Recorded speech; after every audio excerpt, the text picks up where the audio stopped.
KimAppa podcast here. Jarrod and Robbie back. Robbie's relaxed. Look at his, his legs up on the desk. I'm having a good hair day, by the way.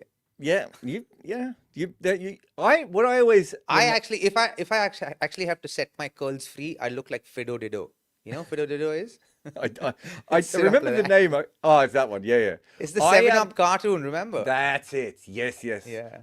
I always think with you that your hair can be completely different from a day-to-day basis, where you almost look Yeah, like a it different can be. human being. And the same with your facial hair. Like Yeah. you're like a chameleon, and every day I'm not sure what Robbie is going to like appear in front of me. It's completely different. Rakshit and our chat saying Andrew Zaltzman. I'm like, nah, I'm gonna kick your ass there, man. Yeah, you can't. To be fair, you don't have the sexual machismo of an Andy Yeah, Zaltzman. You yeah, just can't for sure. pull that look off. Andy Zaltzman has the most comedian hair ever, where he's just like, Yeah. this hair's actually kind of funny, and if I changed my hair, which I'm sure he could, it wouldn't be as funny. And what's the point Nah, of that? for sure. Yeah. He does lots of like celebrity stuff in the UK, and he like he'll do a game show fully dressed in cricket kit from head to toe. He's done documentaries like where he's got a helmet on and gloves on and everything. Like when he commits, Andy, he goes all in. But different kind of hair to Robbie. Yeah. I'm going to assume you didn't watch the West Indies India game test match with like a ferocious passion, Robbie. I barely watched it. I just kind of tracked the scores. Come on, guys. Like, come on. Can you blame me? No, you're allowed to. No, I that's absolutely fine. Like, So, like you said on your was it a reel the other day where you spoke about there are 364 days of cricket and there Yeah. are times where you can say it's okay for me to not track this. Yeah. There And was- I know the FOMO, and genuinely with you, I understand the FOMO you experience when a Namibia goes up against South Africa and they end up beating. You had an issue with a women's club game, I think, a few months ago, where you were like, "Oh, this is going to be an easy win for this team," and the opposition team were 8 down. You came back home. I don't Yeah. know if it was a club. Was it a no, club game or village it game? was a 50 over game. It was a county level game. But yeah, County level game. but it wasn't like a And T20 the or FOMO you experienced, like, dude, really? What's up I know. with this guy? I don't like mixing it up. So yesterday there was a great finish in the Oman UAE game, and a friend Yeah, I messaged saw me that. going, yeah, and so like I came on to watch it, and it was like I'd stumbled onto like some secret thing. Do you know what I mean? Where I was like, yes, me and 12 other people are watching this game at the moment. It was a great little end. No, I do find that, but I think this period of time I wanted to like, because we've been covering so much cricket, both of us in different ways.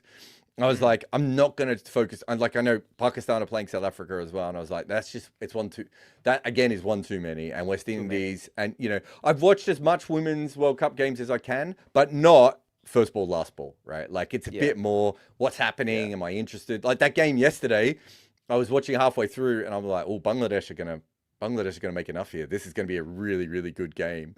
Who are and they then playing, by the way? they were playing South Africa. So they made about 230 odd. But it was just, you could tell the wicket was spinning enough. And you're like, well, the Bangladesh spinners are better than the South African spinners. And South Africa's played spin terribly. And in the end, they got home 7 wickets down South Africa in the, was it in the They were last over? 4 down at a stage, right? They were like 60 or 70 for 4. Oh, yeah, no, they collapsed. They utterly collapsed. It was a great comeback from them.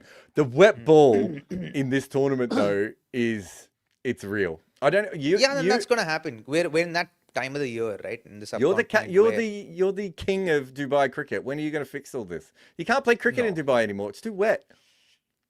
So transition, right? We've spoken about weathers and how it transitions from one to the other. We just had, like, the weather's become super pleasant, man, right now. I'm smiling year to year because, like, we don't have to use the ACs anymore.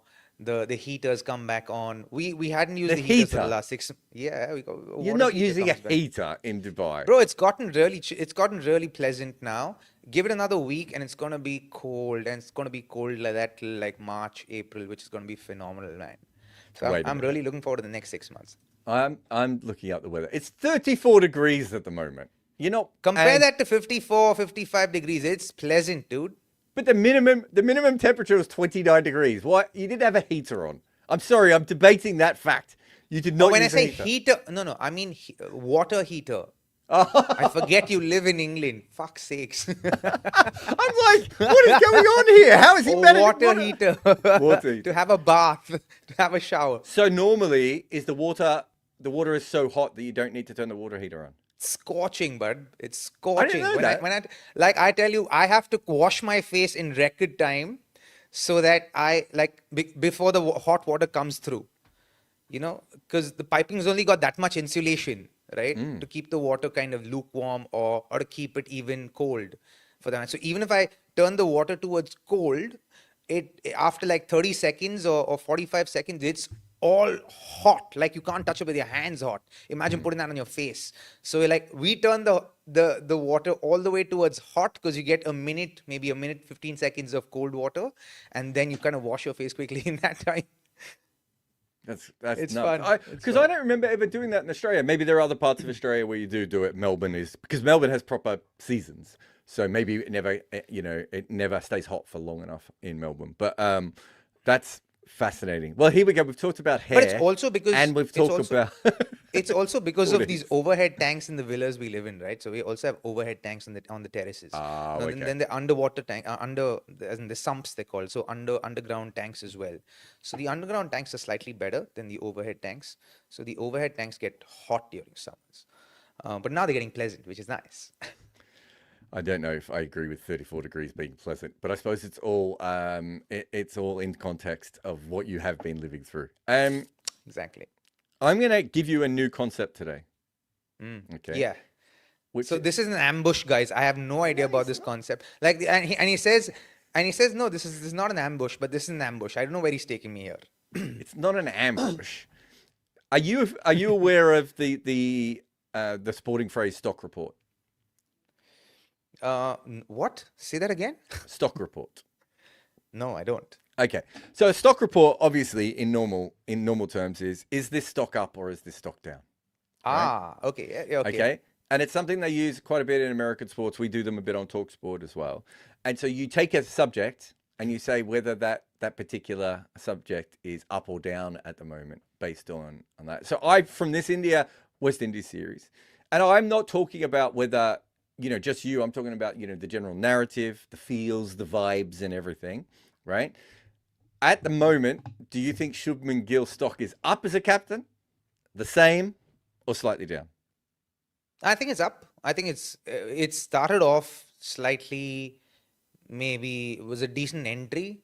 But again, it is a stock that people believe that there was a lot of potential for the stock. So, they found early backers and then the stock has actually done really well. And so the stock has actually gone up. And I would say his stock is up right now. And you have to go back to say 4 months ago when he was announced captain of the Test side, going to England, and then you're like, hey, this is a transition in power. How is it going to be? How is it all going to pan out? Nobody knew, and because we saw him lead only in T20 cricket, nowhere else in the IPL. So we felt like, okay, we got to give him that time to kind of evolve as a captain. And I think so far the evolution's been on point for him. Everything is going the way he would have aspired or desired for it to go. Yeah, I think if the team was in trouble. Do you remember we were doing podcasts during the England series where everyone was like, Gabir must go, Gill's no good and everything. We've gone from that to pretty quickly to back to where they should be. I think if I you was saying that? No. People were saying that on the chat. People saying, you said everyone should be fired, if I remember correctly. But the point being is that I think if you were to go back to that low ebb, right, like after the Australian series, and say you're going to draw in England and then you're going to win the West Indies quite comfortably without any issues at all, I think we'd have to say that's a slight up. It's not a massive up, right, because they didn't win the series in England, and the West Indies one was always more or less expected, but I think it's a slight up. Like they were halfway through that England series, there was a lot of questions being asked and there was a lot of depressed Indian fans. And now you look at the side and go, okay, this makes a bit more sense. So I think that's fair that there's a little bit more positivity towards Shubman Gill. Yeah, I agree with that. But I don't agree with the fact that people actually thought that India was going to draw against England, right? I don't think when the series started... No, that's why I would say that's a slight up, wouldn't it? Yeah. Like I think you would say that's above expectations. Yeah, 100% above expectations. I think. Well, halfway through the series, it looked like they were going to get smashed in the face. So the fact that they came back to where they were is really, really impressive, right? Yes, 100%. So stock up for sure. Okay. Indian seamers without Bumrah. So they have the great moment at the Oval, right? And then I accidentally opened Twitter yesterday, which obviously is a mistake. It won't happen again. But, and you start to see people again go, oh, they can't even get wickets and everything. And you're looking at this pitch going, this is a flat pitch, right? This is a very, very flat surface. And you should basically they have to work for their wickets a bit more. It does feel like now that like every single game, the Indian seamers without Bumrah are being graded quite heavily, when sometimes it might just be the pitch, the surface, the ball, all these other things that sometimes happen. But where do you have them at the moment? Indian seamers without Bumrah. Stock up. Okay. Think about it. They've actually won more test matches in England without Bumrah than with him. And that is a stat I'm certain someone as intelligent as Bumrah is well aware of. He's very aware of that, I can tell you that. Yeah, and he'd want to change that. Yeah. Because he is India's trump card. Let's not mince our words here. He's India's trump card as far as winning abroad is concerned. But the fact that they've won test matches without him being in the 11 augurs extremely well for the seamers. Are they a work in progress? 100%. I think they are a work in progress. I think Siraj has stood up incredibly well. And his attitude has outshone everybody else's. I think Prasidh is work in progress. Akashdeep is work in progress. I think there are a few fast bowlers in there as well. Who Harshit Rana is work in progress. But I think all of these guys, the fast bowlers in the Indian team outside of Bumrah, are all work in progress. But right now, I'd say stock up. I'd say slight up. I don't know if I'd be as comfortable with you. If he was out for 6 months, I'd be very interested to see how this team goes. Right? Like, I do think that is something worth thinking about. But at the same time, I think that there's certainly talent to work with, and some of those bowlers have progressed a little bit and shown some. Yeah. And I think Mohammad Siraj does seem to bowl a little bit better when Bumrah isn't around, which is exactly. And that's the thing, right? You want to feel like you matter, right? And so it's about making people feel like they matter, their performances matter, and what they're doing for the team matters, right? When you feel like your efforts matter towards the success of the side, what you put on the table is, and the efforts that you put in are so much more. It's just human nature, right? Now imagine the two of us working on something, and then you don't see me putting the effort because I'm not feeling valued enough here. Right? It feels like everyone's talking about what you're doing. Nobody's talking about what I'm doing. Right? So over a period of time, whether it's conscious or subconscious, over a period of time, that my effort is going to dissipate. My interest is going to dissipate a little bit. Right? Even though it's something that serves me in the long run. So, but the minute the team says, okay, you know what, Rob, what you're doing is important to us, and then you or the whole team and the captain and the leadership group make me feel like, hey, what you do is extremely critical to our success, and I'm made to feel valued on a week-to-week, fortnight-to-fortnight basis. I'm going to feel uplifted about my efforts, and I'm going to come in there and try and improve and get better and better and better, because I'm being told constantly that I matter and what I'm doing for the team matters. I know that in today's world, perhaps this is a luxury, but I think it is a necessity in the long run. No, I think that's fascinating. I don't disagree with any of that. All right, stock up, stock down. I've clicked away. West Indian batters. I would say stock just remains status quo. Yeah, I think they've performed how, as a non-West Indian, I expected them to perform. So, in the last 3 years of Test cricket, England averaged 36.52 runs per wicket with a bat. India averaged 34.44. Sri Lanka, Australia, New Zealand, South Africa, and Pakistan are all above 30. What do you think the average runs per wicket is of the West Indies in that time? 20. 20 is a very good guess, actually. I wouldn't have even guessed that low. So you did well. It's 21.4. 21.4. Zimbabwe is above them on 22. Ireland's at 26. Afghanistan's at 26. Obviously, they haven't played as many test matches, although Zimbabwe's played quite a few. they've made 390 away from home against a very good side. Boomer wasn't there, as we just said, so fine. It was a flat wicket. I don't think this suddenly means that they've worked out anything, but it's really interesting that the two guys who made hundreds were John Campbell and Shai Hope, two guys who've not actually always been, close to this side or not in this side, right, at various times. So there's something to be said about that, but there's nothing that makes me want to buy this any more than before. But at the same time, I was really low on them before this, even before the Australia series. So I don't think they're any worse than we thought they were. But they also, I'm not sure that them making 390 on a flattish wicket sort of changes my opinion. However, I think it, at the very least, should give them some confidence that they've managed to do that. Yeah, 100%. And to be very honest, when I look at the West Indian Test side, and I speak about this only from the Test perspective, right? I think West Indies Test cricket needs to have a hard reset, and they need to figure out how they're gonna, pay their players well, get them interested enough in Test cricket again, build ecosystems at a grassroots level that lead up to Test cricket, where it feels aspirational, where it feels like, oh hey, I want to play Test cricket for West Indies, right? That needs to come through, because that is not coming through right now. As I saw a stat somewhere that, the worst, averages for Test captains by West Indians were the lowest to Roston Chase and Courtney Walsh. It's unfortunate because Roston's a much better player. Yeah, it's not ideal. He's a much better player than that. But it must be a lot that's going on right now that is beyond what we know and can perceive at this point in time. So there genuinely needs to be a hard look at cricket, and you saw their coach also talking about that. They're like, it needs a proper hard look at West Indian cricket and how it works from the grassroots levels or the junior levels. It's fascinating looking at the batting lineup in this game, and obviously they've got a couple of other players available to them as well. But John Campbell, who's been around for a very long time, who hasn't quite made it. Tej Paul, who is a young player we all had big hopes for, but now looks like a very steady player, at best. Alec Athanase, who I always thought was a bit technically flawed, and now they've got him batting at number 3. He probably needs to bat lower in the order.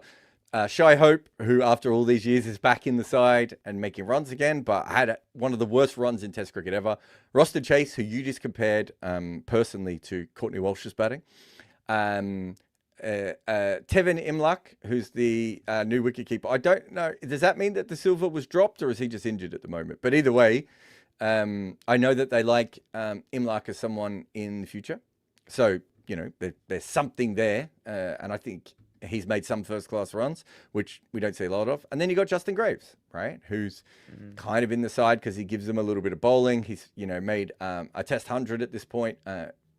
He's not the worst, but he's like a number 8 who sometimes has to bat at number 6 and 7 in this side. Like there's a lot of different issues with that when you look at that lineup. But as I said before, I don't think they're down. I just think that's where they are. That's where they were before, and that's where they are now. Kuldeep Yadav, stock up or stock down, or stock nothing? So if I had to make comparisons, I would say Kuldeep Yadav is the Zcash of cricket. Zcash is a. Am I gonna have to Google what Zcash is? Zcash is a Web3 cryptocurrency, and it's an undervalued cryptocurrency. It's always been one. It's got the same characteristics of Bitcoin, but everyone's been turning a blind eye to it for the last couple of years. And I've bought that stock, and I've been sitting on it for the last couple of years, and now it's just gone up like what, 200% or 500? No, it's gone up 7x or 8x or something like that.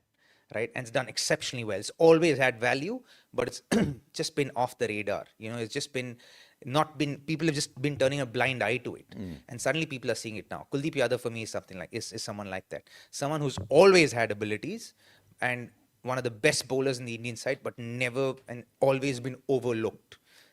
I genuinely think he will make an incredible Test bowler, and it's a pity genuinely that he's played only as many Test matches in the last 8 or 9 years.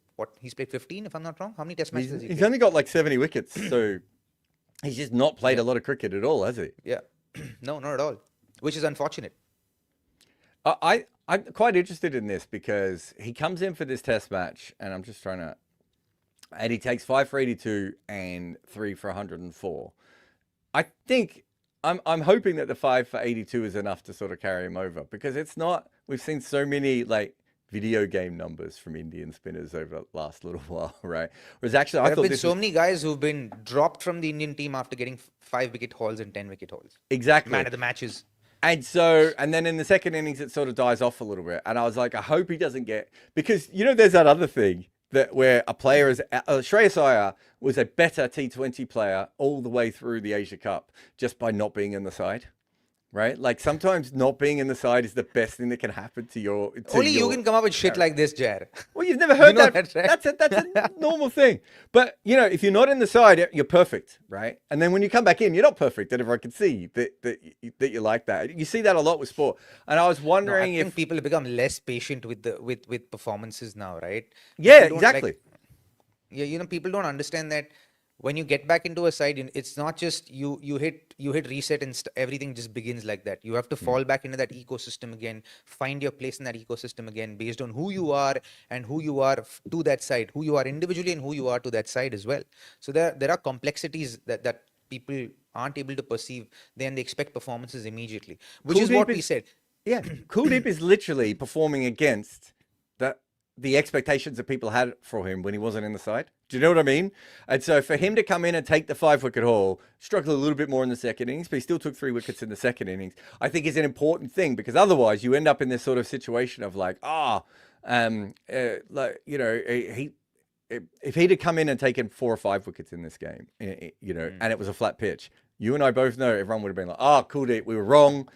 We shouldn't have done that. We overhyped him. And that's the problem that you have at the moment, as you said, but that you almost have to be perfect all the time. So Yeah, I think this is a slight up, right? Considering Kuldeep, there's a lot of hype. massively up. Massive Slight, up, I would say. I'm going slight No, up only based you're- on the fact that everyone was already overhyping him out of the team. That's all my slide up is up for. But then that's the thing. The stock didn't take off because it should have taken off a long time ago. And that's why I compared him to a token that is undervalued, right? I think he's undervalued. And Are I you just think trying to get people to buy Zcash, by the way? No, Is I'm this not. I'm not. I'm just giving you an analogy. Remember? So I think he's really an undervalued entity, and the fact that he's finally got the opportunity to play Test cricket, and like, there you go. This is what this kid can do if you give him the opportunity regularly to play Test cricket, and then you're like, hey, now the stock goes up. It should go up now. So I think it's more than slightly up for me. I would say banana zone. Banana zone. KRL, stock up, stock down, stock nowhere. Stock slightly up. It's interesting. I saw a lot of people still complaining, and I don't know if Varun's in our chat today, but Varun was also saying that like he can't transfer his image, right, completely, because he doesn't make the innings that change his average. He does, like the Shubman Gill knock, right, against England, where you make so many runs that you literally just bump your average up like 2-3 notches straight away, 4 or 5 notches in some cases, right?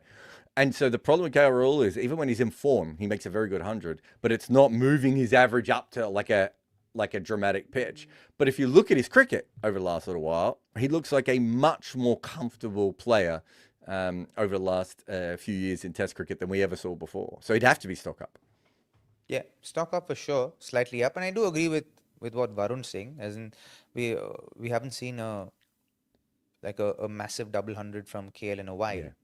You know, and it'd be great to see that. And I think everyone who loves KL and who supports loves his batting and supports him would love to see that for KL Rahul as well. You want him to be able to score those massive hundreds and not just 100 and consistent 50s and hundreds. Now you want to see him step up because he's got the ability, dude. So it's about him just maximizing those opportunities when he's set, knowing when to switch off whilst batting and then switch back on and kick on from 100 to 150. And I reckon muscle memory will take over if he gets past 150. And then it'll be hard to stop that guy. Jamal Warrican, I think he's fascinating because I really wanted to see him tested in this series. And he was. So that was spectacular. But I really wanted to see him tested in this series because I don't know how good he is. And I think he's someone who I've rated quite highly for a while. But I'd be interested to know if how you sort of felt of Warrican in this. I think I was wondering if he was close to world class, and I think watching the series, I can see he's the step below that now, but still a very, very respectable bowler for the West Indies that they can use for a while. Dude, I thought, very honestly, I thought he was all right, and it's not a stock that I would buy. Because I don't see him troubling people at the international level too much. He's got 78 wickets at 29.5 so far in his career. So it's not bad. It's not a bad record. How many wickets did he get in the series, Rakshit? Do we have that? He got, where is he? I have no idea how many he got. He got, let's have a look, 5 wickets in the series in 3 innings.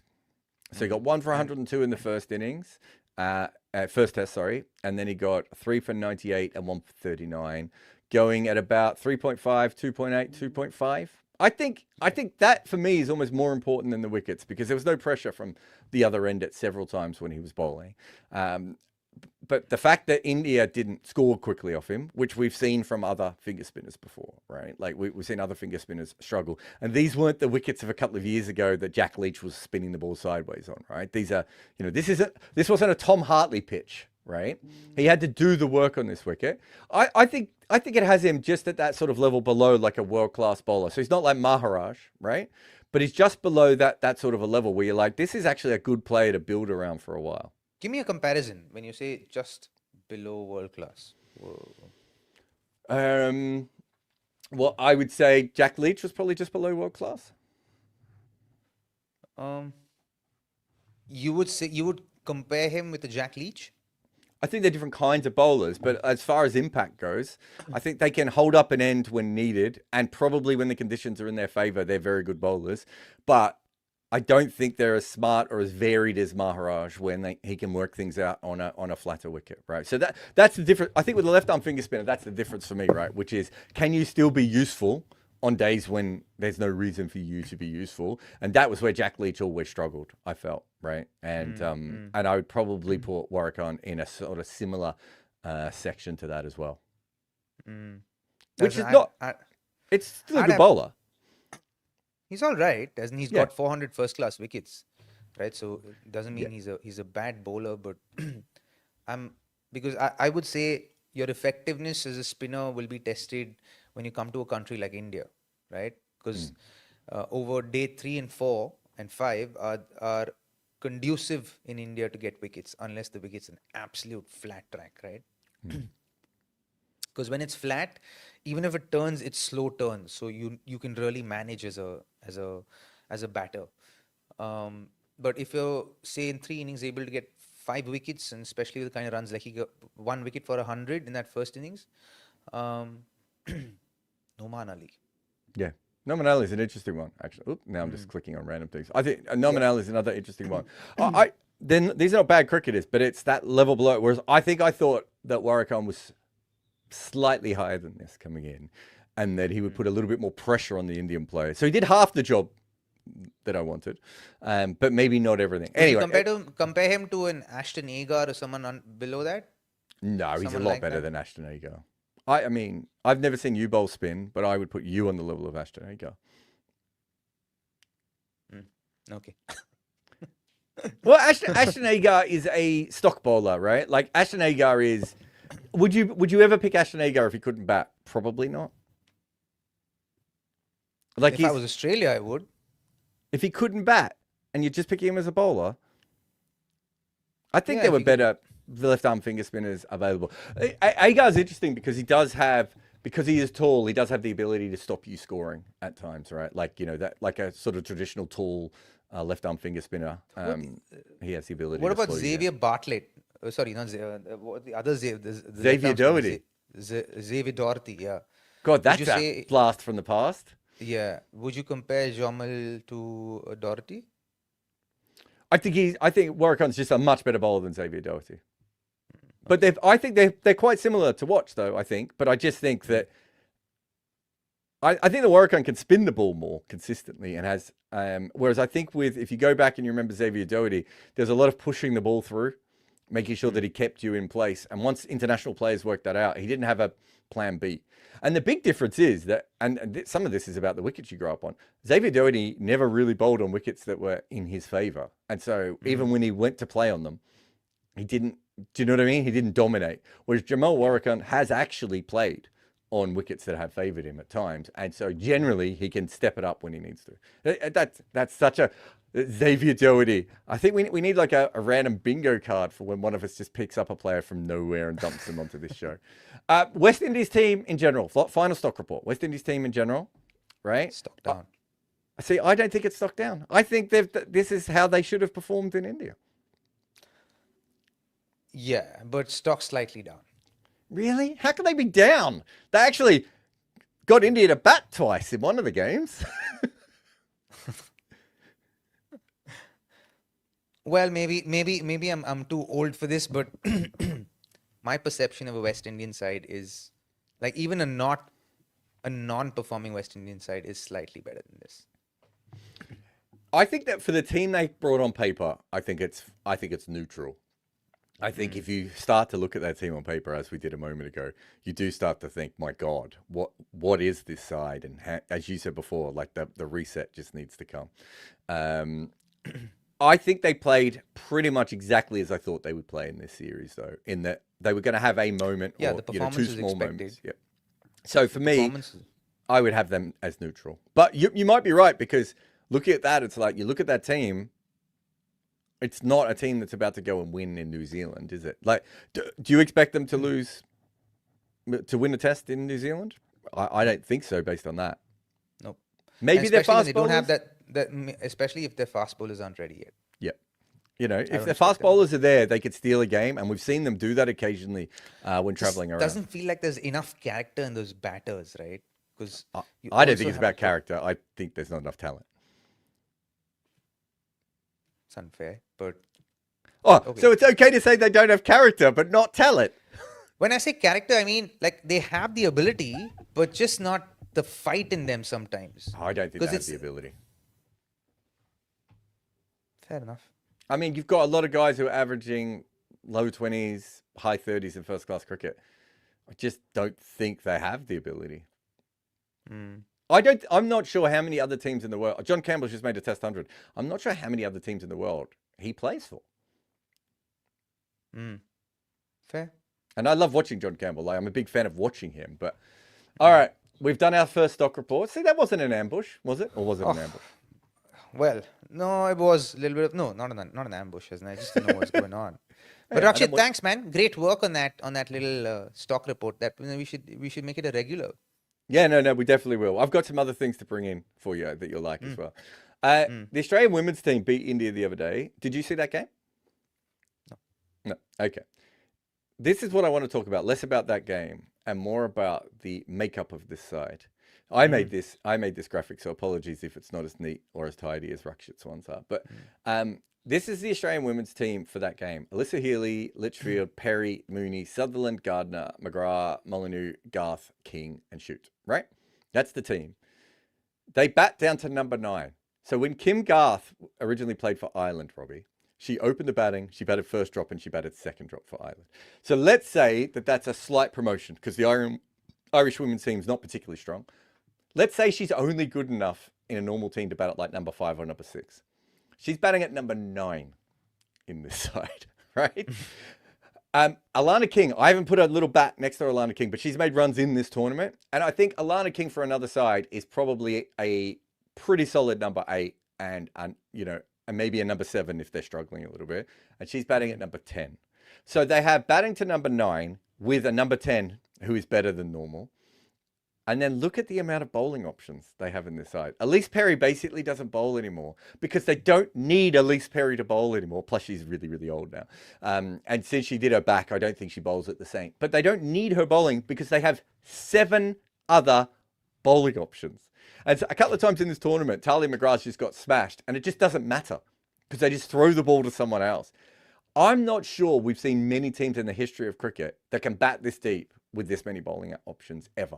Right? Men's cricket, women's cricket, franchise cricket. You can look anywhere you want. and it shows you I want you to think from a coach's perspective when you're coming up against a team like that. It's so hard to scheme, right? Because if you take down one or two of their bowlers, they don't need to bowl them at all. If you take down an Indian bowler, Harmanpreet has to come on. She got hit for 10 runs in one over the other day, right? Harmanpreet wouldn't even get a bowl in this Australian side. She wouldn't bowl an over. There's just nowhere to fit her bowling into this side. It's such a unique structure that I don't know if we've ever seen anything like it before. And this is a choice. They've decided to do this. They've got other specialists they could have gone with. They're like, no, we're going all in with all-around talent. Man, this is a luxury. There's actually more than a luxury for a cricket side, right? As in, how often do you come up against where you have what 2, 4, 6, 8 bowlers, man, in the 11? That is amazing. Ridiculous. Yeah. I reckon the Surrey Blast team might have been a team recently that had something like that as well. And I remember talking to Gareth Batty at one stage, and he was saying to me, "How do I fit these players in?" And I went, "You're going about this wrong, Bats." I said, "You can bat to number 9 and you can have 8 bowling options. Just do that." And he went, "Oh, what about specialists?" And I said, "Look, I'm all for specialists, but when you have this kind of talent that you have, the other option is, what is the opposition going to do?" Like, so you're a top order batter, you're in a game, and you've seen off the 2 best new ball bowlers and the best spinners on. You as a batter are starting to go, okay, when's the 5th bowler going to come on? When's the young guy who's the 4th bowler going to come on? Can I get through one of these people, right? Can I completely upset their bowling patterns from here on in? Maybe one big over against the part-timer and I can completely do this. I don't know what you do when you have a side that has this many bowling options to begin with. There's not much. You just hope that they have a bad day, and as a unit, which, like, see, out of 11, maybe 2 or 3 have bad days, right? Yeah. But for the most, especially well-performing teams, 2 or 3 have bad days, but the rest of them will turn up and stitch up a good performance that will take you over the line. But like this side, man, this looks like this is a gun side. I reckon it's missing. There's no respite things for the opposition. Yeah, it's missing 2 things, I reckon, which is elite pace, which it no longer has, and left arm seam. And that's pretty much it. That's nitpicking. No, exactly. It's got a wrist spinner. It's got 2 finger spinners who go in either direction. It's got slower ball bowlers. It's got Annabelle Sutherland who bowls high. It's got Megan Shute who swings the ball around. They can go really they've got an anchor in Elise Perry if they need it, but also Litchfield and Mooney can play as anchors if they need them. And in this tournament, Sutherland and Gardner have completely stood up in different roles at different times for them. Like, do you know what I mean? As we said before, Kim Garth and Alana King have made runs. It is an absolutely ridiculous cricket team. And I don't know what you would do as an opposition. And I think the India side's quite interesting. England, South Africa. I think South Africa just can't play spin well enough for this particular tournament, but they've got some really good players and they keep pulling out surprise wins at the last minute. But then you look at this team and you're like, I don't know how the rest of them are supposed to beat them consistently. You beat them once maybe, but consistently, it is so tough. Do you think it's better to have 8 bowling options in ODI cricket than in one-day cricket? Than in T20 cricket. I almost got that right. Yeah, ODI cricket for sure. That's what then I thought. You can never really be found out as a, like, your weaknesses can never be found out because you're keeping the opposition too busy with the options you have. With T20 cricket, it becomes harder to kind of, like, it becomes slightly easier to kind of hide as well, because even if you had 7 bowlers, you take 3 of them off, and say 3 of them having a bad day, and then you still use the other 3 and you still target them, right? But in one-day cricket, you can actually go about you say 2 of them are having a bad day, then you use other 2 sparingly, right? And then you have the option of still using another one, third one outside of your top 5 bowlers. Because I was thinking, like, the way it works for me, this is what I agree with you. I think ODI cricket makes more sense to have the 8 options because you can have like a micro spell where you bring on, let's say you bring on Ash Gardner for like 4 overs at one stage and you bowl her for 4 overs and she gets time to get into a rhythm. She bowls really well. And then you're like, okay, we don't need the off spinner again in this game, right? Whereas if that's in T20 cricket, it's like 1 over, and then you're like, do you give her a second? And so you end up with a bunch of, if you have 8 options, you end up with a bunch of people bowling 1 over, right? Whereas in one-day cricket, because it's a few extra overs, it allows them to get into their game a little bit. So you're almost maximizing the 8 options. In Test cricket, do you think 8 bowling options is too much? Would that is because no one can get, it's very hard for anyone to get in a rhythm as a bowler. I'll tell you who will be happy. The fast bowlers will be happy. There are 8 bowling options in a test. Well, it depends. Courtney Walsh and Glenn McGrath wouldn't be happy. Jimmy Anderson wouldn't be happy, right?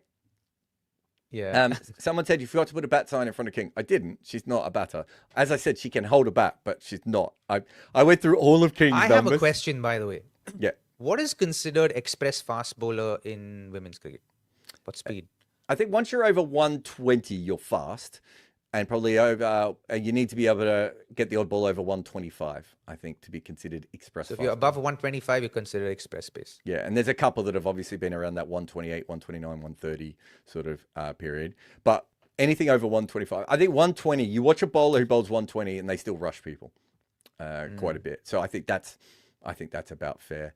There's I think it was Tim Wigmore has done a lot of research on this, and so have a couple of the people who work in women's cricket of what the kind of top end is, because we actually haven't had the first generation of women's cricketers who have come through yet, who from the age of 3 and 4 have been in the in the proper systems. Do you know what I mean? Like the academies and all that, all the way through, because there was always that separation before. So it'd be interesting to see if when we get that in the next 3 to 4 years, if we start to see a jump up of about 3 to 4 kilometers on the back of that.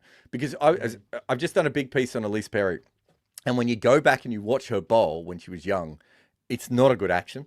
Like, she's clearly an incredible athlete, but it's a bit of a, I didn't remember how bad her action looked. And then 3 years later, she's got the arm up, she's coming through correctly and everything. Whereas there's going to be a whole generation of girls who become women in the next couple of years who will have always been in that system. And, there's heaps of fascinating things about women's cricket as well, about the hips as well. Like, women generally swing the ball back in more than they swing it away. And that's because of the different body types than they have compared to men, and the different actions, a lot more front on compared to side on, all these different things. So there's a lot of fascinating things about women's cricket that we don't know, because we only learned all this stuff about men's cricket 10 or 15 years ago, and the women are just coming through that system now.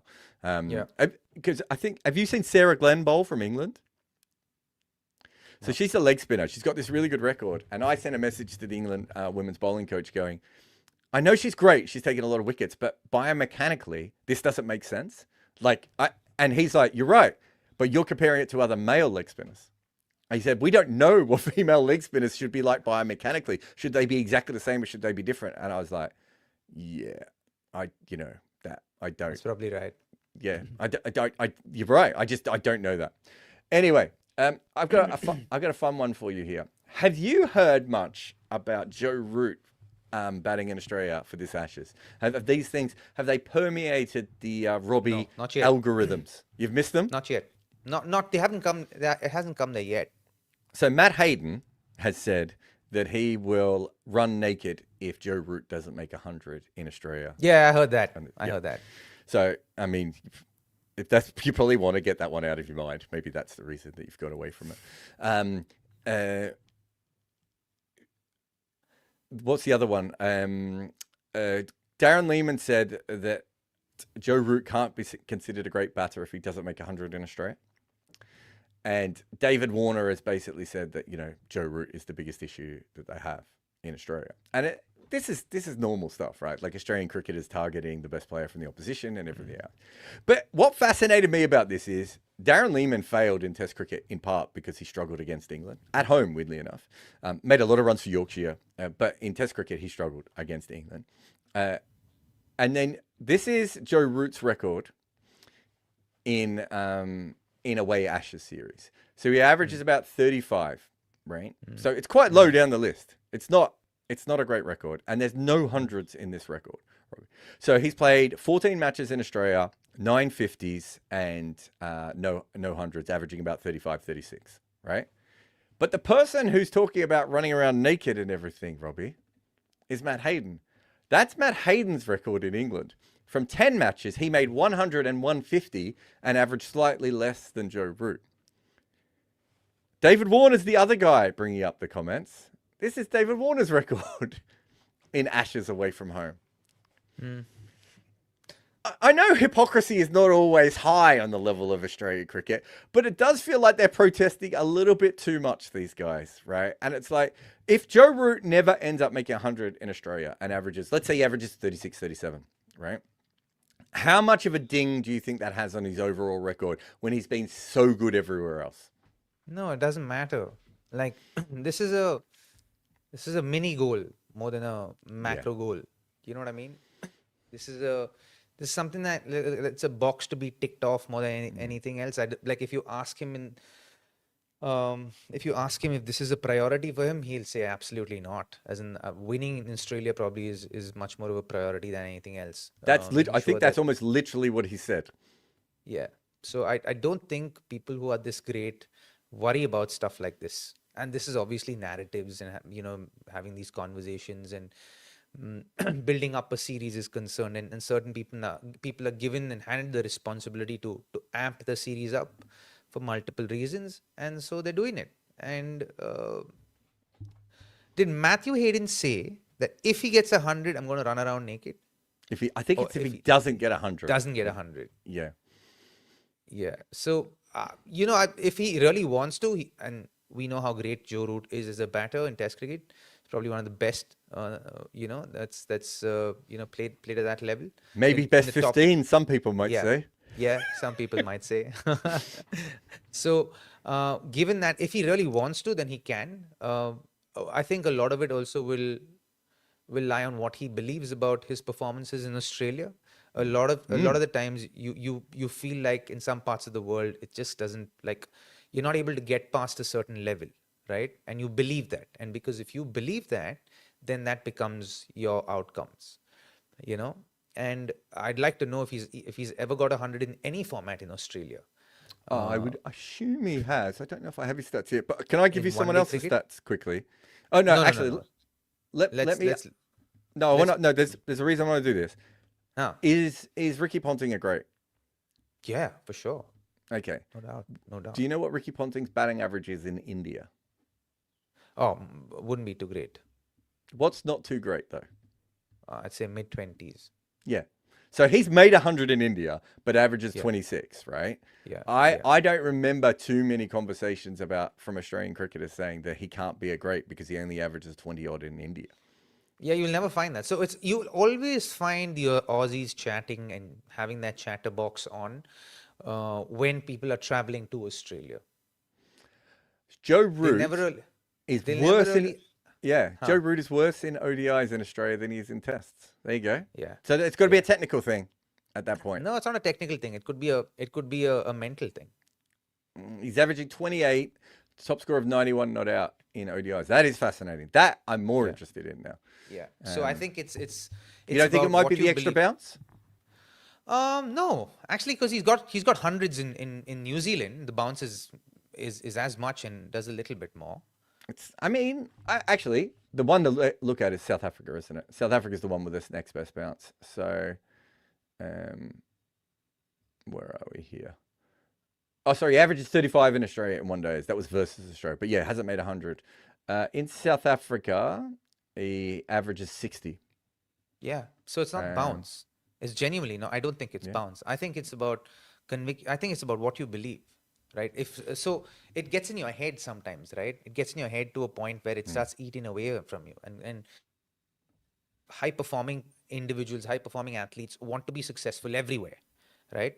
And if after a point they haven't been able to crack it, they'd be like, you know what, maybe I'm just amping this up. And you try too hard sometimes to get to that 100. So you're not focusing on the process of getting the 100. You're focusing on actually just that ticking that box off sometimes. And that becomes overwhelming and that puts pressure on you and you get tight. That could be one of the things that's happening with a great like Joe Root, just about Australia. Can I tell you something that I think will help Joe Root? Pat Cummins is not playing in the first test and may not play many tests at all in this Ashes. Does that change how you think about the Ashes?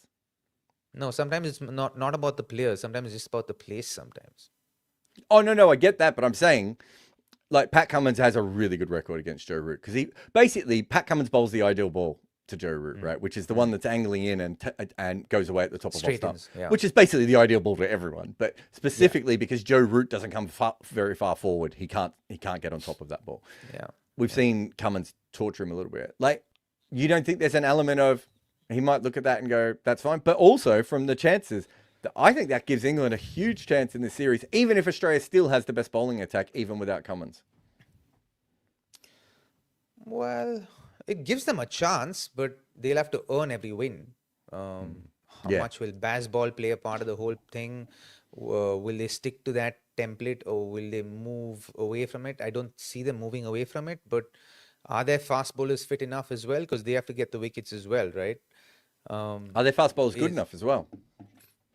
Exactly. So because they're not as good as Australia, are they? Yeah, no, or not at this point in time. Like those guys who played against India are not going to cut it for them. You need Mark Wood to be fit. You need Jofra available.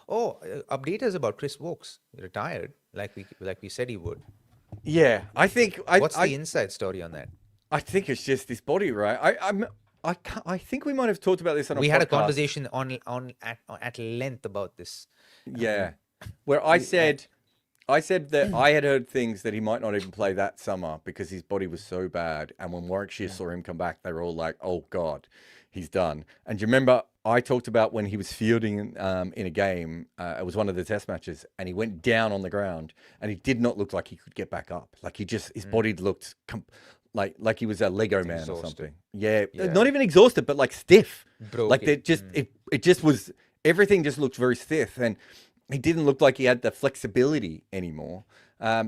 He was bowling very slow as well. I just think it was a combination of all those things. I think he's made the right decision. It is possible, and I haven't been around the camp, so I haven't asked anyone, but I think it is very possible that they just said to him, you're not coming to the Ashes. And he was like, well, that's fair. I finished my career then, which I think is a perfectly reasonable way for him to finish. It's one of the more bizarre careers, right, Chris Wokes, because we know how good he was at home. We know how good he could be with the bat, and yet we all kind of feel like it was a bit of a meh career of someone who was supremely talented. I remember being at the MCG. He mustn't have been very old when he smashed Australia I think it was in a T20 game with a bat. And I was thinking, this guy could be anything, but he never really was anything. He was just Jimmy Anderson's understudy pretty much his entire career. And I think England do that with a lot of players. I think they focus so much on hyping up some players that they don't maximize on the abilities and talents of other players. I think somebody else that they didn't maximize their opportunities were someone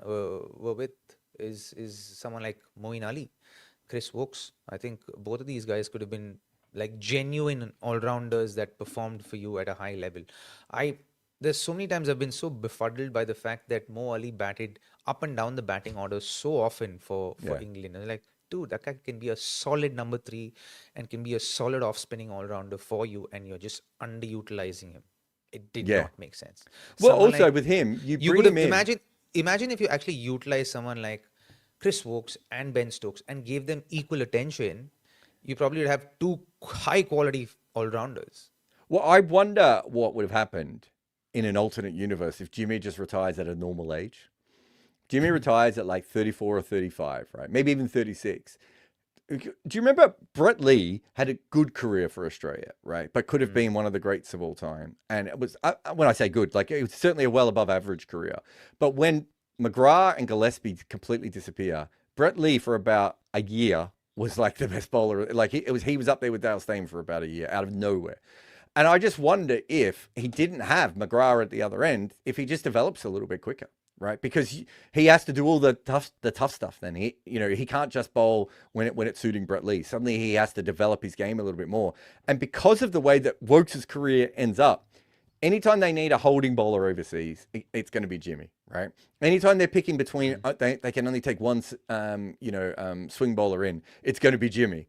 And so Wokes doesn't develop in the same way. And we talked about that with Siraj before, right? Like sometimes you need to be the person who has all the pressure put onto them, right? And there are other guys. Yeah, and other guys are better as the number 2. Like Jason Gillespie was an incredibly great player, but Jason Gillespie was like the second best bowler in that side all the way through. And when he was the main bowler in the side, Australia didn't look like any, that kind of a force anymore, right? And he didn't look like that. But as the second best bowler in the side, he was absolutely fantastic. Whereas for some other guys, they want the pressure of having to stand up. And Wokes never really had to do that. And it feels like to me, the development thing that you talked about is how I kind of see it. It's like, I'm just never sure he developed the way that they wanted him to. And because of that, they couldn't use him all the time. Yeah, I think that's the thing. I think he was not developed enough, well enough, and given enough attention and importance for his abilities to really flourish and bloom into whatever it could have actually been. I still think he had a great career, notwithstanding that. But I think it wasn't maximized. It could have been maximized. If Rakshit could take this thing off my face. I want to talk to you about something that you want to talk about, actually. But I want to talk to you about it. I was waiting for a segue for that. Yeah. Now go. We've had this interesting thing. Yeah, we've had this interesting thing happen in India, right? Where fantasy gaming's gone off and probability gaming's gone off, right? And we have to understand from a business perspective, it's a huge market, right? Fantasy gaming was, I think, 200,000 crores of business and revenue in India, which has just gone off, just wiped off the table at the moment, right? And how much do you think that impacts the global kind of scale of this whole thing? It's huge. So what it really does, and I say this as someone who, I wish people wouldn't bet, right? Because betting is basically scamming people most of the time, right? And I always hold my position on that. If you know what you're doing, same, ditto, and you're waiting things, I'm more than happy. But generally, these things are scamming people. But I also know that there is no way to stop people betting, right? Yeah. It doesn't work. And what it does is it pushes people underground. So before, you had people working for, My 11 Circle and Dream 11 and Probo and Daffer and all these different places. Thousands of people have lost their jobs. But the vast majority of that money will still be traded somewhere, right? So where's it going to go now? It's going to go to illegal markets. It's going to go to corrupt people who don't always pay out. People are going to have, if people want to make bets, they're going to have to be involved with, the mafia in many different cases, with underworld figures and everything else. So you don't stop people betting. What you do is you make it criminalized and you make it worse, and they have to do it in a different way. Any person in India right now with a Telegram account can bet. Right, like it's not particularly hard to be able to do this, and so if I could wave a magic wand and stop people doing things like smoking and betting, I probably would. But that's not how society works, and it's never alcohol, drugs. You can any of those vices you can put in there. People have always done them from the very birth of civilization through to now. So we can't stop it. So I would rather the way that it's been done in some other countries. And I think Australia was one of the first ones in the world to sort of understand that actually the betting industry knows a lot about the sport. They know how fans consume it, but they most importantly help when it comes to match fixing, when it comes to irregular markets, all these sorts of things. So you actually want to be friends with the people who are involved with the betting, rather than the opposite here. And the ICC, BCCI, Cricket Australia, all these different boards hire companies who look at betting data to give them information on match fixing already, right? That already exists. So having a partnership with those and those companies, the betting companies, are quite often very nervous about this, and so sometimes they're not particularly good at it. But I know there's a group at the moment of betting companies who are trying to do this properly and are going trying to come through and because when a game is corrupt, the people who are most put off by this are the bookies, right? Yeah. Because, you look at some of those BPL games I was talking about, the bookies had to stop putting bets out. So they lose money on it because they can't trust the cricket that's being played in front of them at that point. So the bookies are usually more about trying to stop the corruption and everything else. Doesn't mean that there isn't corruption within bookmaking and everything else, because there still is, but specifically when it comes to the games. So I think you want to partner with them, right? And you want to be involved. Yes, you tax the gambling companies very heavily. I think that's fair. You and I would both agree with that. They make an awful lot. What did you just say? 200 crore? I don't know what that is in normal money, but it sounds like an awful lot to me. Right? 200,000 crores. Yeah, and I remember that's the figure I've heard. Yeah, and I remember Dream 11 were worth $1 billion before most of us heard their name. Right, that's how quickly they grew. There's, these betting companies that were springing up that were already unicorns when it comes to investing, and most of us didn't know they existed. Right, there's so much money in this. You're talking about $100 to $150 million traded on a cricket game. Right, when it's an IPL game or when it's an India game or when it's a major World Cup game, whatever that may be, that is a huge amount of money, and sometimes it goes beyond that. Sometimes it can go up to 250. Yeah. Right, huge amount, and that's on the legal markets, by the way. The illegal markets are sometimes trading 5 to 10 times more than that as well. So if you've got $1 billion industry going through illegal markets, surely what you have to do is legalize it. Right, because otherwise you're in a really bad situation where you're giving a lot of money to bad actors. Now I know that you recently had to go through the court systems, Yeah, man. and It talk was, about all this sort of stuff. So I know So it's personal to It you. was actually, yeah, it was kind of weird. As in how can it be personal when it's plastered all over the newspapers, right? I did a I did a promotion for a surrogate company in 2021, and the amount was for 7 lakhs, 7 lakh Indian rupees. And I didn't even promote it, but I just had it in the sense that it was on the background, like KimAppa was on our screen right now. Yeah. It was like that, right? And I'm someone who believes that you need to take responsibility for your actions, right? You need to take ownership and do what you want to do, but own it, right? I can't take responsibility for other people and their actions, but I will take responsibility for mine. And I think one man's food is another man's poison, right? And what works for one person doesn't work. So if trading doesn't work for me, so I don't trade. Day trading doesn't work for me, so I don't trade. I actually do other stuff. I do long-term investments that work for me, so I do that, right? But for someone who day trading works for on a daily basis, he swears by it, and he's like, "What are you doing investing long-term? Do this every day, and I've mastered this. Do this." But that works for you, so do you. So do what works for you. If you think probability gaming, fantasy works for you, do it. Is it advised? No. But if it works for you and it's working for you, hey, it's your boat. Row. And if it's not, stop. Right. Stop. Yeah, if it's not, stop. Don't be stupid about it, right? Be sensible about it, be responsible for your own life. Be responsible for the decisions you make and the impact it has on other people around you. If it's your own life and doesn't impact other people, go ahead, do what you want. If it works for you, do it. If it doesn't work for you, don't do it. Stop, and that's how I operate as a person.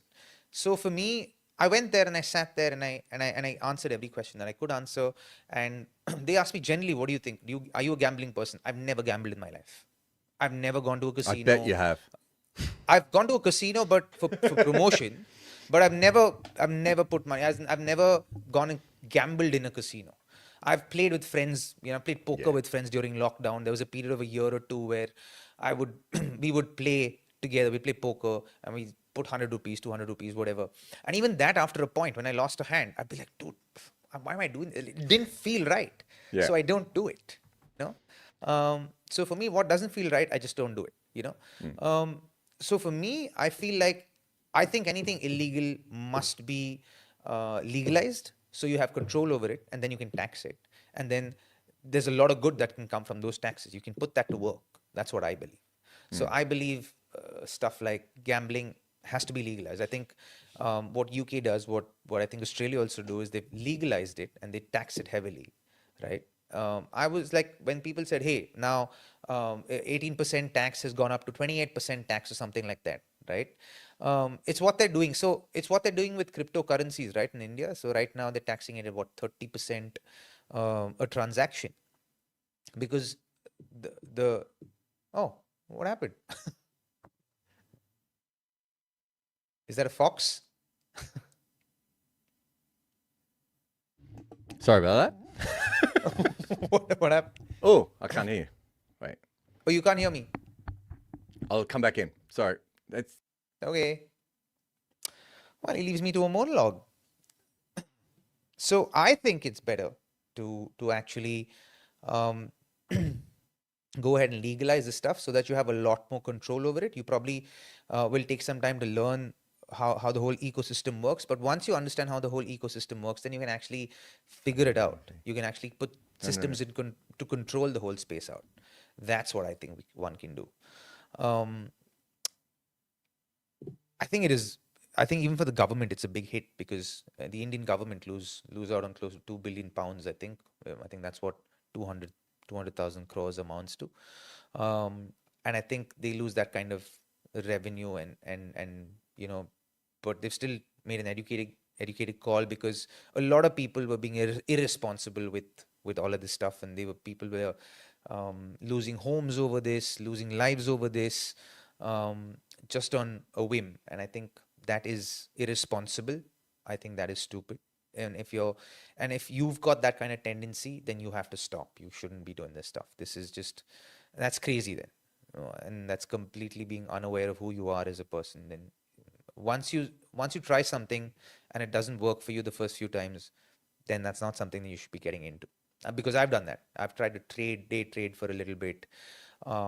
Didn't work for me. Then I just completely stepped away from it because I was like, okay, this doesn't work for me. It fascinated me. I studied it. I learned it, but I tried it. Didn't work for me. I backed away from it because I can't keep taking a chance on stuff like that.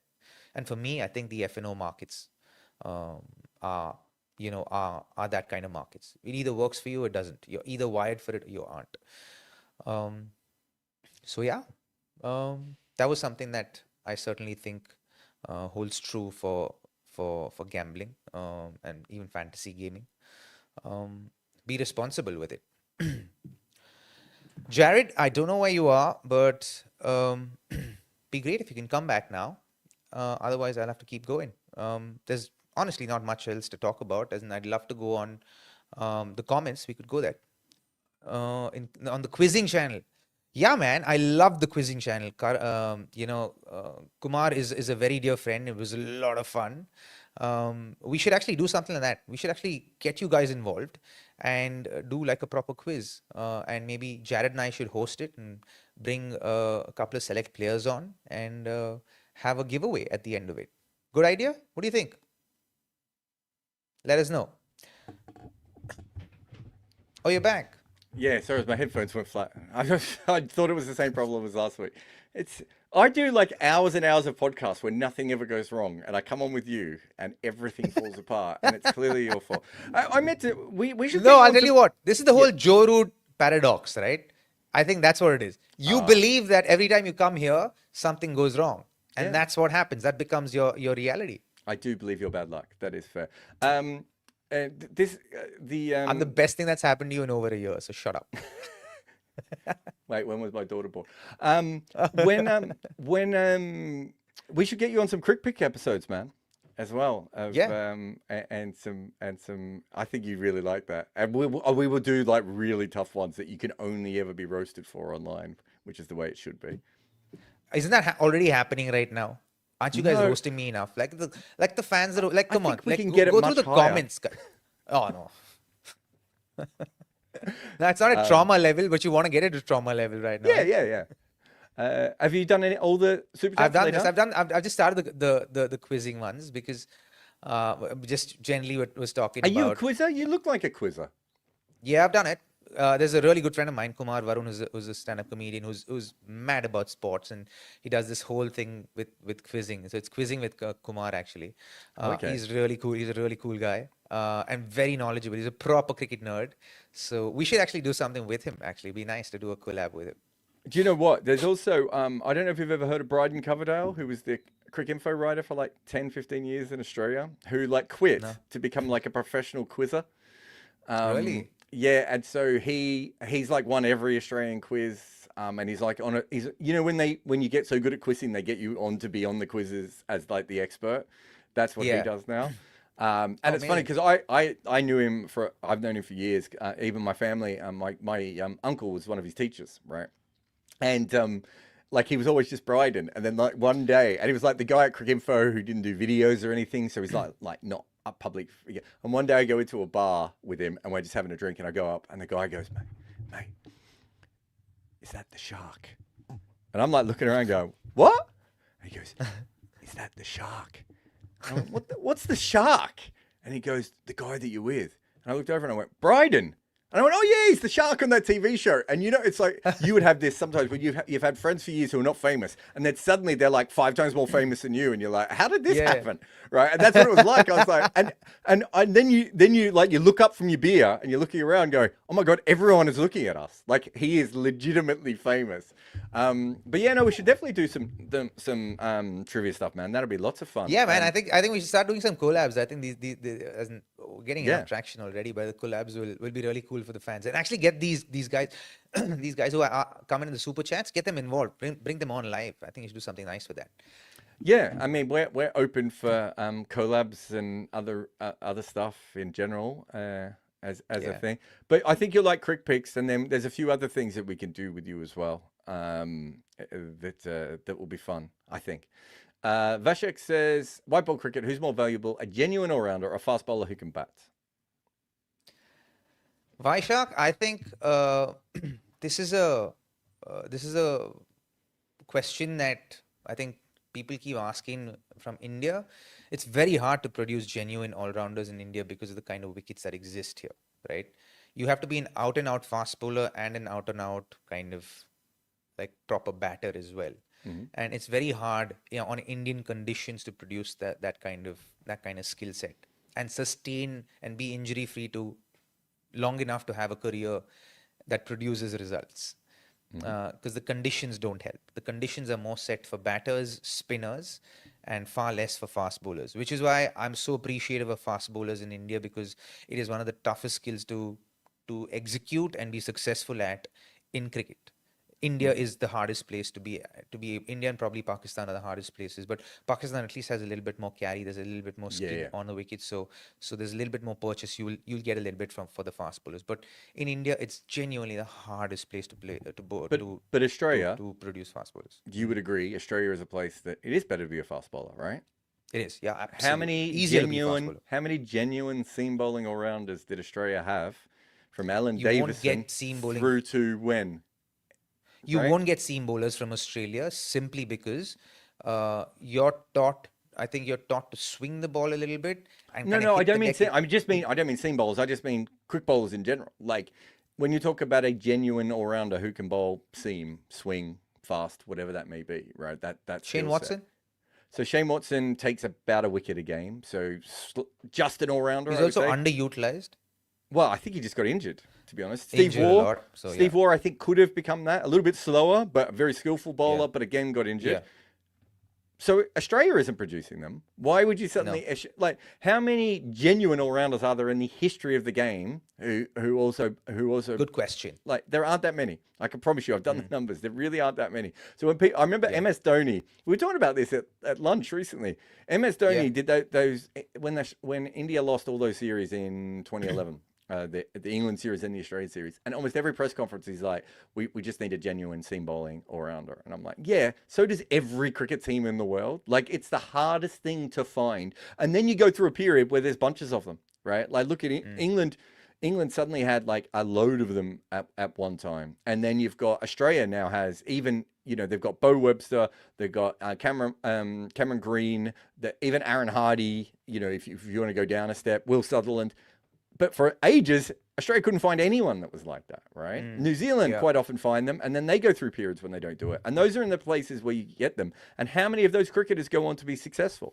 It's really hard to be a successful all-rounder in Test cricket. It's probably the hardest job, I think. So I get it, but it's not for me. The second question he asked was... Why doesn't India produce them? No. A genuine. Who do you value more?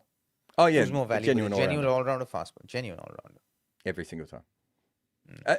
Just to explain this in the simplest way possible, a genuine all-rounder allows for you to have either 6, 7, or even 8 batting options in a lineup and 5 frontline bowling options, right? It's what India have right now, right? Yeah, so India have Akshar Patel, have Hardik Pandya, have Jadeja. You know, It completely. so all It's of the, what we were just talking about with the Australian women's team. It completely changes what the opposition changes. can do, right? Whereas if you've got a fast bowler who can bat a little bit, they're batting at number 8. You don't have any extra batting in the team. What you have is a slightly stronger tail. You're not going to win many games with a slightly stronger tail. You're going to win a lot more games with a fifth bowler who can take wickets. That's a fifth bowler who can take wickets, who you don't lose anything on batting, right? Is the dream, right? That's what you're looking for. Bang on. Who's next? Where are we? Rohit says, what's the inside update on 2-tier tests from 2027? I haven't talked to anyone of recent times, to be honest. I've been a little bit out of this cycle a little bit. Because do you know what? This is an interesting about being a journalist. Of when I was on the road and traveling all the time, I had the best contacts ever. But a lot of the people who are my contacts have moved on from their jobs or no longer do the same job. Maybe they're in marketing now, whereas before they had something a little bit more to do with the thing that I wanted them to do with. From what I understand, it is still definitely being discussed, but I don't know how it's going to work, because obviously you can't have 2-tier tests unless you have promotion and relegation. And the same arguments being having now that they were having 8-10 years ago, which is teams do not want to be relegated. So I find it still very hard to see how it's going to happen. And if we have 2-tier tests and we don't have promotion and relegation, we don't have 2-tier tests. We've just basically recreated test cricket for a bunch of teams, and everyone else is playing first-class cricket, right? So it's a very, very different situation if we do that. But the latest that I'm aware of is that definitely the conversations are still going ahead, and that there's certainly no uniform thought within the system, from what I can tell. Next one. Hair ties for Glorfindel says, so continuing my previous super chat, I didn't even see another super chat. Where do I share my blog with y'all? I get people just share it all the time. Just tag me on social media like everyone else does. I probably get about 5 to 15 articles, videos from people a week. It's just impossible for me to be able to go through them all.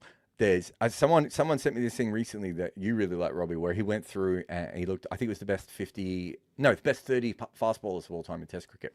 And it's incredible research and everything. But it's just hours in the day, right? It's just, there's only so many hours in a day, and we don't always be able to get through those. Yeah, you can send them through to us, but we just especially can't for someone promise. like you. Yeah, especially for someone like you, because you're doing like multiple shows every day of the week. So for you to kind of sit down, and you do your own research as well. So I was making graphics for this show. Yeah, I know. So you know what you should do? You should actually get your AI to kind of categorize these emails based on your interest. He's just gotten stuck. No, I was glitching in because I was trying to work out if we'll be able to do that. Yeah, maybe. You just categorize your 5-7 best interests that you're researching right now, and throw all your emails in there and ask to sort it out based on the interests. So one thing I really like is, I do like people to offer me their work and to tell me about their work, but they also have to be prepared that I may never look at it. But I've, Cheyenne, who works for us, like, the reason he works for me is because he asked me a bunch of questions about my work, and then we got chatting. Varun was another one, heaps of people who, who've been involved. Like, I'm more than happy to, I used to mentor Estelle before, she started working for me as well. Lovely. Like, that's the sort of, I'm more looking than for a happy script writer, by the way. I have a bunch of ideas, but I'm looking for a script writer. What kind of do the script research writer? for me? Just for cricket stuff, man. As in, yeah, I'm actually seeking one right now. Trying to find someone who can do research for me on the things that I want to talk about. Are you paying them in Zcoin? Of course. No. It's not Zcoin. Did I get it wrong? Is it Zcash? It's Zcash. Zcash. No, Zcash. Okay. So I didn't. Do your own research. DYOR, guys. DYOR. I don't know what he's talking about. Next question. No. Okay, I'll do it. Oh my god. Nope. Still. Rakshit's having a shocker here. Okay, and my son wants to come and say hi. Just drop and say hi. Hello. Happy birthday, buddy! He can't hear me anyway. Saying happy belated birthday. Yeah. Thank you. Okay, see you now. See you now. Sidolf says, develop NKR as an all-rounder or pick a specialist. You try and develop an all-rounder as much Develop as as you an all-rounder. can. Yeah. We're both going to say that for the same reason we were talking about before, which is an all-rounder can be transformative to your team. Go back and have a look at the period when we were talking about the Australian women's team. That's why you pick all-rounders. Soham says, what do retired cricketers who don't get into broadcasting, YouTube, etc. do, especially for non-superstar cricketers and female ex-players? So most players just go off and do normal jobs. Is fair. The vast majority Depends on which part of the world you're in. Yeah, like, but I think most, I think of the there's 3,000 players now. Of those 3,000 players, I would say the vast majority, maybe not, you're probably right. It's probably about 30% go and do normal jobs. Is that fair? Yeah. 30% work in schools or academies or coaching. What would you call training. it? Coaching, like individual coaching, where you can just hire someone to come and coach you. Yeah, there's a lot of that. Training. They become trainers. They become coaches, strength trainers. Yeah, personal trainers is another big one. Personal trainers. Yeah. Yep. There's a lot of that sort of stuff as well. And then you've probably got, and then the rest probably go back into the system, right? Into the sort of professional system one way or another. I think there's one guy who doesn't like broadcasting, but I think will be so fucking hilarious, man, on a broadcast. He's such a funny guy, but flies under the radar, who I absolutely love is Stuart Binney. Stuart is hilarious, right? He has got the wittiest sense of humor, is really funny, and really affable guy, but he doesn't like broadcasting, right? But if he started and spoke his mind, and if he was just himself, oh my God, he is so funny. He does so well in broadcasting. It's one of the things of, so Bumble. Bumble's a really interesting person because obviously he plays, he umpires, he coaches, he commentates, right? So he's had this incredible career in cricket. And one of the things we always talk about is how hard it is to find the next Bumble, right? Someone who can come through, who can just be naturally engaging. So do you remember when Shane Watson came in as a commentator? And I was like, how's this going to go? Because Shane Watson was always a bit of an awkward person in press conferences and everything.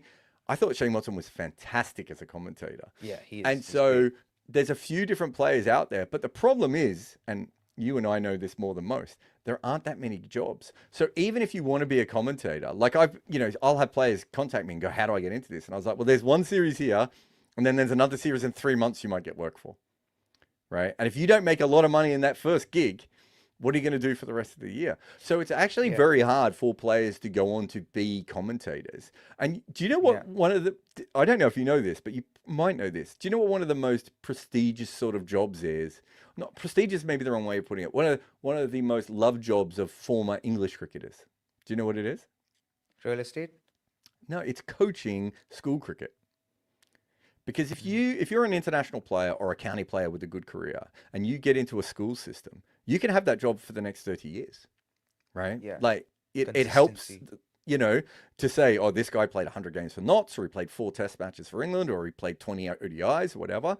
And so I know of guys who have like retired early to take those jobs because they're like, the last couple of years, I'll make more money from playing cricket, but that job may not be available. Whereas I can do this. And they go on and they do it. And then during the summer, when there's no school on, they might go off and play, a bunch of games for corporate teams or whatever and pick up a little bit of extra money and do some speaking and everything else. But their main earner is literally wiping 13-year-olds' noses and helping rich kids play cricket.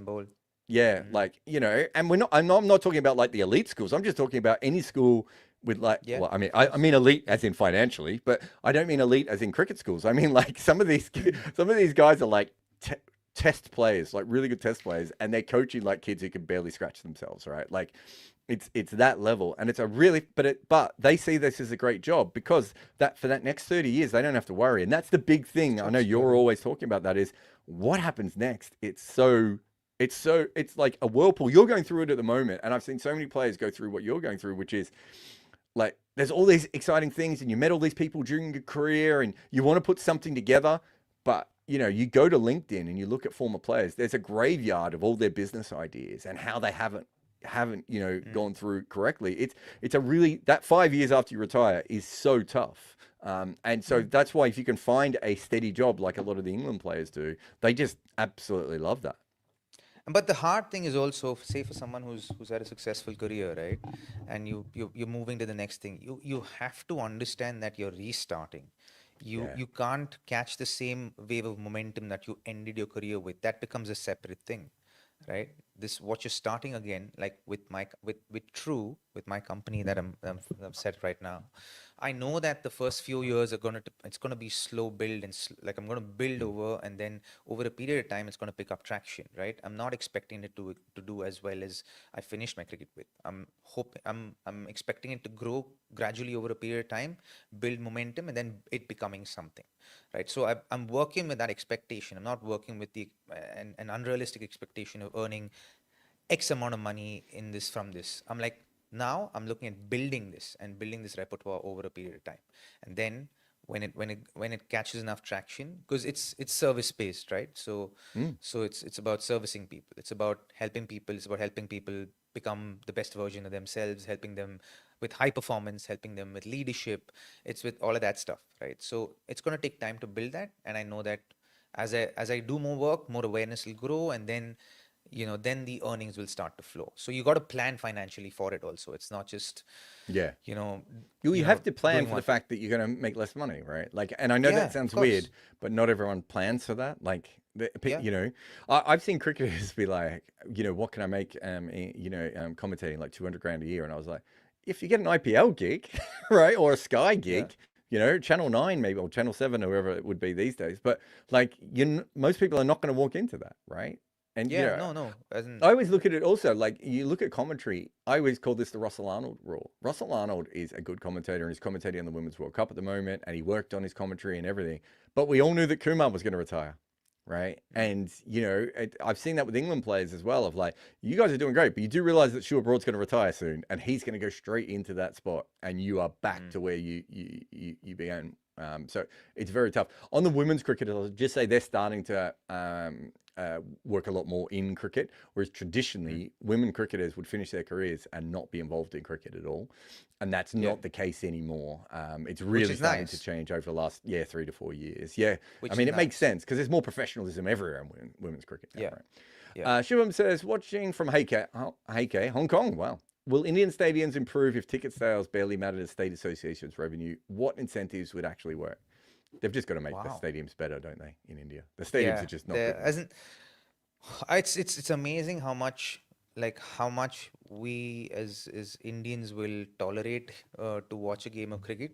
Hmm. One of the scary parts is like just the restrooms, man. The restroom experiences are, Oh, it's oh man, crazy, isn't it? Like, yeah, it, it's some of those grounds, even the it's press shocking. toilets are not acceptable, right? Like, and No, no. there's just nowhere. I think it was.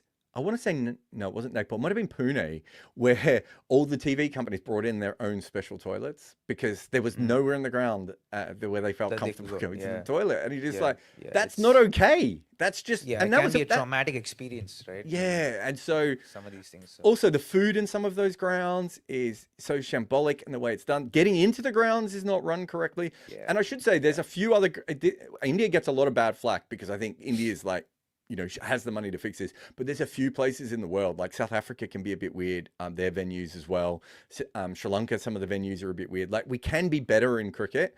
England's just starting to get their grounds, and I suppose English football grounds are also kind of weird, but they're just starting to get the point where I think the fans expect something different. But if you've ever been to an Australian sporting arena outside of the old Wacker, like you will understand the difference between that and pretty much the rest of the cricket world. And remember that Mm, those grounds are not paid for by cricket; they're generally paid for by Aussie rules.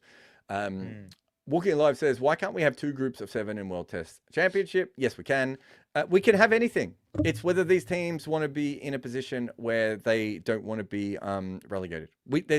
Yeah. There are so many things we could do with the World Test Championship. And at the moment, it's about the relegation issue. The India-Pakistan one that you mentioned there is also quite interesting. But that is, as far as I'm aware, that isn't the biggest sticking point at the moment. The biggest sticking point is the major teams are like, we don't want to be relegated. And that's why we Yeah. didn't I think have that's it. proper promotion relegation the previous time, right? That's why we're in a situation at the moment where we don't have that. It's because teams don't want to be relegated. Mm. Final super chat. Vibor says, Jarrod, loved your piece on Perry. Thank you very much. Inspirational. You really paint with words. Does India Oh, need so to switch? sweet. It is. It's very nice. Does India need switching to Runaka and bat one short or stick to the current setup? Why has Shafali fallen off? Okay, so thank you very much for being nice. I think India can go in with one fewer batting option. And I think it's a bit risky, but I think you need to take a risk if you're going to beat Australia. And I think they have enough batting to do it. I'm not sure they have enough bowling options at the moment to do it. I think they need a specialist bowler to come in and do something. So I think Runaka is probably the way to go. I don't know. I don't have any great views on Shafali. Do you have anything? I think Shafali has pegged herself to be like a hitter, right, at the top. And with that, I think comes the suffrage of inconsistencies, right? Yeah. And so because of that, I think they want a little bit more of a reliable start, and they have that with Smriti, but the other opener right now, I forget her name. Oh my god, I forgot her name. Yeah. They've basically got two anchors at the top, don't they? In Correct. Yeah. that setup, the way that it goes at the moment, and I think and that offers Harmanpreet the luxury of being a little bit more aggressive. I think it's Pratika Rawal, I think. yeah, and then they've got Harleen at first drop, don't they? So Yeah. I think that they probably can get rid of one of the anchors and just trust that they're still batting down to number 8. But I can No, understand because why see, they may a lot have is to do also that. dependent on Jamima, right? Jamima has to also come off in that middle order for them to finish strong, because I think Jamima is one of the most consistent players in the middle order for them, right? Jamima generally you would want her to bat at the top, but I think now they've decided that Jamima will play more of a finisher's role. So and she's one who's probably got the most short range in that squad. So you want her to be there in the middle order, but you want a little bit of cushion on top as well. And I do believe that the girls can as not with boundary hitting, but I think they can focus a lot more on strike rotation. I think there are opportunities there to just rotate the strike a lot better. I remember watching the India-Pakistan game. It was like they were stacking up 4 or 5 runs in over when they could have easily gotten, sometimes actually just 3 or 4 runs in over when they could easily have gotten 6 or 7. It is hard though in women's cricket because you've got the extra player in the smaller circle, so You you do. do get stuck a little bit more. But I know what you mean. Just to get Shafali's record, even when she was at her best, she's averaging about 25, 26 in ODI cricket at a Yeah. strike rate of Yeah. 76 to 86. So they're Yeah. not getting enough bang and they're not getting enough buck, I think, Yeah. in that situation. So I can see why they've moved on. I do think, though, I think you make a good point. I do think they get a little bit stuck. And the problem is that for these other teams, they have to bat normally. Whereas, as we said with Australia can take so many chances knowing that there's always someone to get. It's like twice in this tournament, they've been completely, in bad situations and got out of it because there's always going to be someone who's going to make runs. Whereas if you're India, you're probably a little bit more nervous about that. Correct, exactly. And that's the thing. When you're going to go up against a team like Australia, if you don't have the basics covered as far as strike rotation, they're going to push you up against a wall, and then you're going to try and hit out, and then that's going to, more often than not, it's going to lead to a wicket, right? Unless you're having an exceptional day like Richa had the other day, That was a good knock. And Did like you see that one? as well. That was a good one, and you kind of decipher that innings quite well, where she's quite start and stop. Now imagine she added just singles onto that whole aspect, not I agree. twos, but just singles. Like if you're getting a dot ball, like if you can get 30% of your dot balls away or 40% of your dot balls away into singles, right? It's not a big shot, but convert that into 1 run. Right? I wonder. That will take your. This is such a random one, and I don't mean this person alone because you'll know the kind of player I mean. She reminds me a lot of Azhar Ali in that I think she's someone who probably developed batting later on, and she's probably became very good batting in the nets, and so she's not as good at simply finding the gap as someone who's a really good batter at 12, 13, 14, right? Or it's the opposite might be that she's always been so powerful she can just hit the ball over the top, but she gets trapped. I think whereas it's more that. It could be that. I think it's more that. I think it could be that because I think she's probably played a level of cricket in India where no one threatened her with dot balls, and even if she played a few dot balls, it didn't really bother her because she's going to hit 2 or 3 fours on the back end. She's going to hit 2 or 3 or 4, and get away with and make up for it, right? But at the international level, that's not going to be the case. When you're playing the World Cup, the percentage of better bowlers and the percentage of good balls that you get to face are a lot more. And if you don't have that important piece covered, then as a batter, it can catch up with you, especially when form's not going your way. No, definitely. That is it from me and Robbie. Like, subscribe, find all of our million things. And remember to tag every single article that you write or any photo that you take. Remember Yeah. to tag Robbie in every single one of them from here Yeah. until the end of his life. We'll see you next time. But wait, listen. Wait, what's Like he going to say? send us like if you want to send us blogs, then I'll share Jarrod's email on the comments below.